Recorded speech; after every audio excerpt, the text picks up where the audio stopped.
looking back, if you guys don't mind, you mentioned kind of what you guys are doing with it, real estate, but some of the examples of what you've been able to do with the policy over the last few years. I mean, I'll go. I just feel like I'm monopolizing all the time. Like But Cameron. yeah. Well, I want to hear the answer, but Cameron knows there's a good question coming. I'm a little nervous. I'm not And gonna he's lie. a little nervous, so I he am. keeps on talking, so I can't ask that question. But it's coming.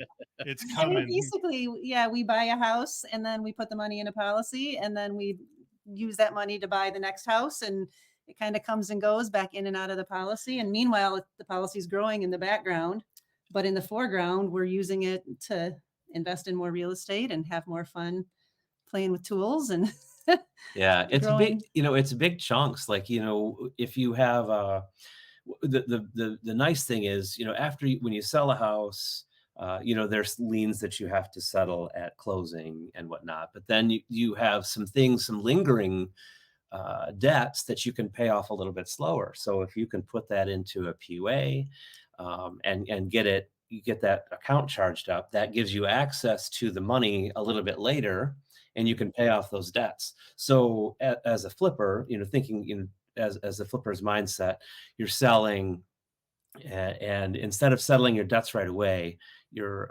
pinning value in a real estate policy, life insurance policy, and then you're paying off your debts afterwards. So now your values are there forever, and then the debts are paid off, and then you have just left a policy debt to pay. Now, you guys were flipping before infinite banking, and then you've been flipping with infinite banking. How has the difference been before and after incorporating IBC?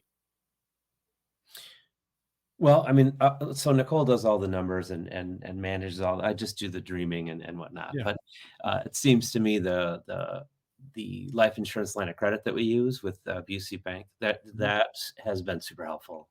We just write a check for a down payment. We're doing that on Monday, in fact. So write a check for a down payment.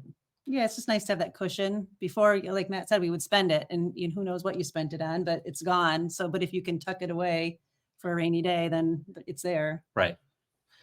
But yeah, having there it goes. Having the I turned that off, I promise. Having the the line of credit off of your PDFs is super helpful, because now you can just write a check for it. It's just like having a HELOC, Mm-hmm. Matt, we've gone through kind of you've got a spreadsheet that we've shared. We've gone over a few times just about recapturing some of the debt that you guys have for the Airbnbs and kind of a 10-year timeline.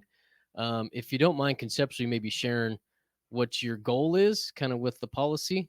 You guys were using kind of that $500,000 line of credit, and now we're trying to migrate that over to the policy. You mind giving kind of a vision that you have with that?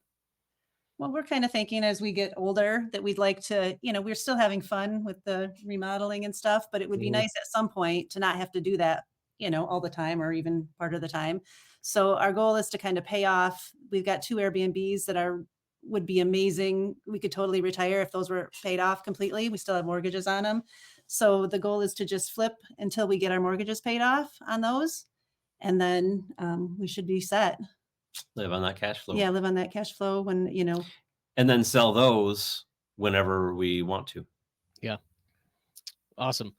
Looking back, right, we've hit on some of the highlights of infinite banking, all the good things, right? But looking back on your kind of 3-year path here, any things that you don't like with infinite banking? Well, it's a little bit of an encumbrance. Like, it's a mindset shift when you for instance, let's say if we paid off our $400,000 mortgage, right? If we paid off that $400,000 mortgage, we still are carrying that debt. It's just our own debt. You know what I mean? So you kind of have to let go the concept that you're throwing money at this policy. You kind of have to pay it off twice, but in the end, you're building your equity. I mean, that's the only thing I think of is a kind of a little bit of a downer, because you have to kind of pay it twice. But you're paying yourself the second time, so what's wrong with that? Yeah. And at your own pace. Well said. Guys, what would you say to somebody that's maybe sitting on the fence with infinite banking? Somebody that's been looking at it and kind of like, should I, shouldn't I? Any thoughts that you'd share with them? Oh, I would. The younger, the better. I mean, if I could just go back in time. Mhm. Guys, if I could just go back in Well, time. we've started our kids, you know, and Yeah. they're teens and 20s still. Proud moment when Evan, our oldest, came in one day, and he comes in the door in a rush, and he's like, "I get it. I totally get it." And he was, understanding how you peg your value, and that the uninterrupted compounding. It's proud moment when your 20-year-old has a light bulb About IBC. about IBC. You're like, yes. But no, I honestly, I think that my mindset, again, if I'd started in 2012, we would be in a completely different spot.